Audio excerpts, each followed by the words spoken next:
بسم اللہ الرحمن الرحیم۔ السلام علیکم everyone, broadcast P K پہ آپ سب کو خوش آمدید and I welcome you all to the series of interesting facts. معزز ناظرین، آج ہم اس کرۂ ارض کی سب سے مقدس ترین جگہ خانہ کعبہ کے بارے میں کچھ دلچسپ حقائق سے پردہ اٹھائیں گے اور یہ جانیں گے کہ خانہ کعبہ مکہ میں ہی کیوں تعمیر کیا گیا، کیا مکہ شہر کی کوئی سائنسی اہمیت ہے، اور یہ کہ حجر اسود کو چاندی کے سانچے میں کیوں نصب کیا گیا ہے، خانہ کعبہ کے اوپر سے جہاز کیوں نہیں گزرتے، خانہ کعبہ کی چابیاں ایک ہی خاندان کے پاس کیوں ہیں۔ ان حقائق پہ روشنی ڈالنے کا سلسلہ جاری رہے گا۔ اس سے پہلے کائنڈلی براڈ کاسٹ پی کے کو سبسکرائب کر لیں اور بیل آئیکن کو پریس کریں تاکہ آپ کو ایسی مزید ایمان افروز ویڈیوز کا نوٹیفیکیشن ملتا رہے۔ تو چلیے بڑھتے ہیں پہلے انٹرسٹنگ فیکٹ کی جانب۔ معزز ناظرین، اللہ کریم نے حضرت آدم علیہ السلام کو اور بعد از حضرت ابراہیم علیہ السلام کو مکہ میں خانہ کعبہ کی تعمیر کا حکم دیا، لیکن کیا آپ میں سے کبھی کسی نے یہ غور کیا کہ اللہ کریم نے زمین کے اسی ٹکڑے کو خانہ کعبہ کی تعمیر کے لیے کیوں منتخب کیا؟ تو جان لیں کہ سائنسدانوں کے مطابق خانہ کعبہ زمین کے جس خطے میں موجود ہے اسے گولڈن ریشو پوائنٹ کہتے ہیں۔ گولڈن ریشو یعنی 1.618 ایک ایسا نمبر ہے جو کہ اللہ کریم نے اس کائنات اور اس پہ موجود ہر شے کی تخلیق میں استعمال کیا۔ وہ تخلیق چاہے کہکشاؤں، پہاڑوں اور پھل پودوں کی ہو یا پھر بنی نوع انسان کی، لہٰذا اس نمبر کی اہمیت ایسی ہی ہے جیسے زندگی کے لیے آکسیجن کی۔ معزز ناظرین، خانہ کعبہ کا گولڈن ریشو پوائنٹ میں ہونے کا مطلب یہ ہے کہ اگر آپ مکہ سے نارتھ پول اور مکہ سے ساؤتھ پول کے مابین فاصلے کا تعین کریں تو یہ آپ کو 1.618 کی ریشو دیتا ہے، اور اسی طرح ساؤتھ پول سے مکہ شہر کا فاصلہ اور نارتھ پول اور ساؤتھ پول کے فاصلے کی پیمائش کی جائے تب بھی یہ 1.618 کی ہی ریشو دیتا ہے۔ بات صرف یہاں ختم نہیں ہوتی۔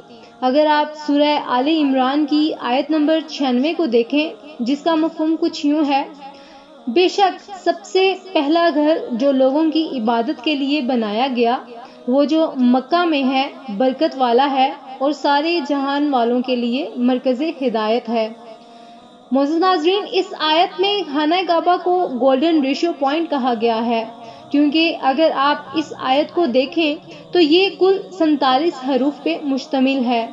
مکہ سے پہلے والے حروف 29 بنتے ہیں اور بعد والے حروف 18 بنتے ہیں۔ اگر 29 کو 18 پہ تقسیم کیا جائے تو جواب آتا ہے 1.618۔ یہ تمام تر ثبوت اس بات کی دلیل دیتے ہیں کہ مکہ کے دامن میں موجود خانہ کعبہ اس دنیا کا مرکز ہے۔ اس بات کا انکشاف ڈاکٹر حسین کمال الدین نے بھی اپنی ریسرچ میں کیا۔ ان کو اس بات کا یقین تب ہوا جب انہیں دنیا کے بڑے بڑے شہروں میں قبلے کی سمت کا تعین کرنے کا کام سونپا گیا۔ جدید کمپیوٹرز اور ٹیکنالوجی کو 2 سال تک مسلسل استعمال کرنے کے بعد وہ اس نتیجے پر پہنچے کہ خانہ کعبہ دنیا کا سینٹر پوائنٹ ہے۔ خانہ کعبہ نہ صرف اس دنیا کا سینٹر پوائنٹ ہے بلکہ اس پوری کائنات کا بھی مرکز ہے۔ خانہ کعبہ سے نکلتی ہوئی روشنی 7 آسمانوں کا سینہ چیر کر بیت المعمور تک پہنچتی ہے جہاں فرشتے دن رات اللہ کے گھر کا طواف کرتے رہتے ہیں۔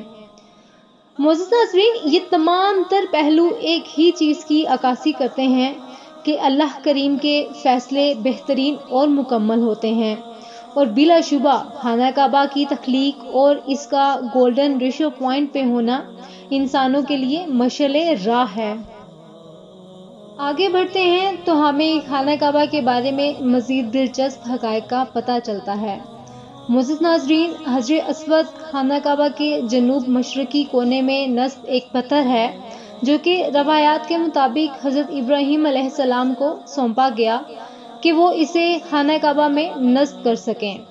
اس حوالے سے حضرت ابن عباس رضی اللہ تعالیٰ عنہما نے حضور اکرم صلی اللہ علیہ وآلہ وسلم کو فرماتے ہوئے سنا، جس کا مفہوم کچھ یوں ہے: حجر اسود جنت سے بھیجا گیا پتھر ہے جو کہ دودھ سے بھی زیادہ سفید تھا، لیکن ابن آدم کے گناہوں نے اسے کالا کر دیا۔ لیکن کیا آپ نے کبھی نوٹس کیا کہ حجر اسود کو چاندی کے سانچے میں کیوں نصب کیا گیا ہے؟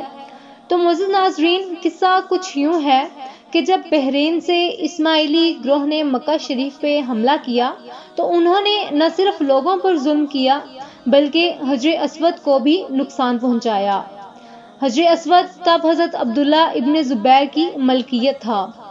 وہ حجر اسود کو اپنے ساتھ پہلے بحرین اور پھر کوفہ لے گئے، جہاں پہ اس کے عوض تاوان مانگنے لگے، لیکن بعد از بنو عباسد کے دباؤ میں آ کے انہیں حجر اسود واپس کرنا پڑا۔ جب اسے واپس کیا گیا تو یہ 8 ٹکڑوں میں تھا، اور ان ٹکڑوں کو اکٹھا کرنے کا ایک ہی طریقہ تھا کہ ان کو چاندی کے سانچے میں ڈال کر دوبارہ خانہ کعبہ میں نصب کر دیا جائے، اسی لیے ہمیں حجر اسود چاندی کے سانچے میں نظر آتا ہے۔ اگلی حیران کن حقیقت کچھ یوں ہے کہ خانہ کعبہ کے اوپر سے جہاز نہیں گزر سکتے۔ ایسا کیوں ہے؟ آخر خانہ کعبہ میں ایسا کیا ہے کہ جہاز اس کے اوپر سے نہیں گزر سکتے؟ معزز ناظرین، اس بارے میں 2 تھیریز فی الوقت موجود ہیں۔ پہلی تھیری کے مطابق خانہ کعبہ کے اوپر ایک ایسا مقناطیسی میدان ہے جو کہ کسی بھی چیز کو اپنے اوپر سے گزرنے نہیں دیتا، پھر چاہے وہ جہاز ہوں یا پرندے۔ اگر کوئی جہاز اس کے اوپر سے گزرنے کی کوشش کرے گا تو مقناطیسی میدان کی وجہ سے اس کے گول چکر لگانا شروع کر دے گا۔ یہ ہے پہلی تھیری۔ اس تھیری کو بہت سے لوگ مانتے ہیں اور بہت سے لوگ اس کا انکار بھی کرتے ہیں، کیونکہ خانہ کعبہ کے اوپر سیکیورٹی ہیلی کاپٹرز کو اڑتے ہوئے دیکھا گیا ہے۔ یہاں آتی ہے دوسری تھیری۔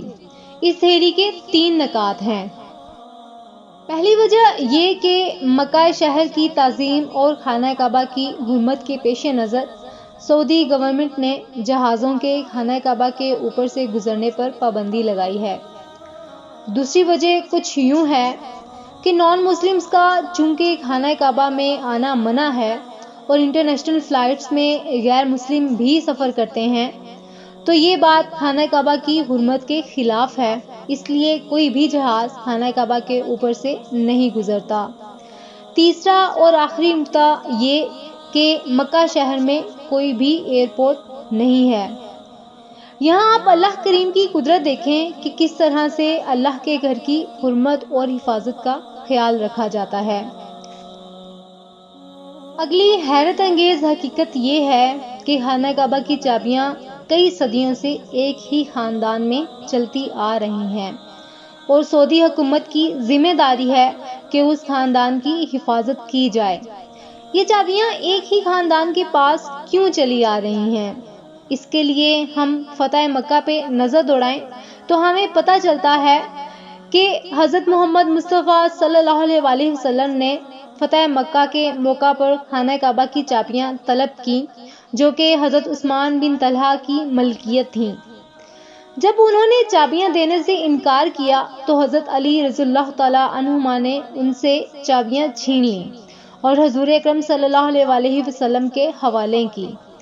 اسی اثناء میں وحی نازل ہوئی جس کا ذکر قرآن کریم کی سورہ النساء میں کچھ یوں ہے: بے شک تمہیں اللہ حکم دیتا ہے کہ امانتیں جن کی ہیں انہیں سپرد کی جائیں، اور یہ کہ جب تم لوگوں میں فیصلہ کرو تو انصاف کے ساتھ کرو، بے شک اللہ تمہیں کیا ہی خوبصورت نصیحت فرماتا ہے، اور بے شک اللہ سننے والا ہے، دیکھنے والا ہے۔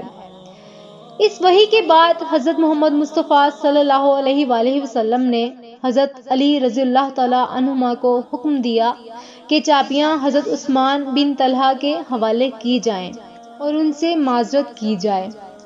حضور اکرم صلی اللہ علیہ وآلہ وسلم کا خلوص دیکھ کر حضرت عثمان بن طلحہ ایمان لے آئے، اور یوں خانہ کعبہ کی چابیوں کی ذمہ داری حضرت عثمان بن طلحہ کی نسل کے ذمہ لگائی گئی، جو کہ تا قیامت انہی کے پاس رہیں گی۔ یہ تھے خانہ کعبہ کے بارے میں کچھ دلچسپ اور ایمان افروز حقائق۔ امید ہے کہ میری یہ کوشش آپ کو پسند آئی ہوگی اور اس ویڈیو سے آپ کی معلومات میں اضافہ ہوا ہوگا۔ انٹرسٹنگ فیکٹس کا سلسلہ یوں ہی جاری رہے گا۔ کائنڈلی میری ویڈیو کو لائک کیجیے گا اور اسے شیئر بھی کیجیے گا تاکہ زیادہ سے زیادہ لوگ ان حقائق کے بارے میں جان سکیں۔ اپنا اور اپنے گھر والوں کا ڈھیر سارا خیال رکھیے گا۔ بہت سی دعاؤں کے ساتھ مجھے دیجیے اجازت۔ اللہ حافظ۔